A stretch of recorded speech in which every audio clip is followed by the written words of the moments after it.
22 yanvar 2026-yil soat 18 dan 10 daqiqa o'tganda Mening yurtim telekanalida Qodirxon Togri Yo'l serialining 10-mavsum 85-qismi efirga uzatiladi.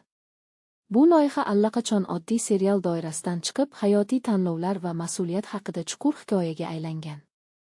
Yangi qism syujetning izchil va puxta qurilgan yo'nalishini davom ettiradi. Har bir epizod umumiy voqealar rivojiga xizmat qiladi va tomoshabinni shoshma-shosharliksiz, lekin ishonchli tarzda o'ziga tortadi. Serialning kuchi aynan ichki dramatizmda. Qahramonlar qarorlari oson emas, ammo ular hayotiy va asosli.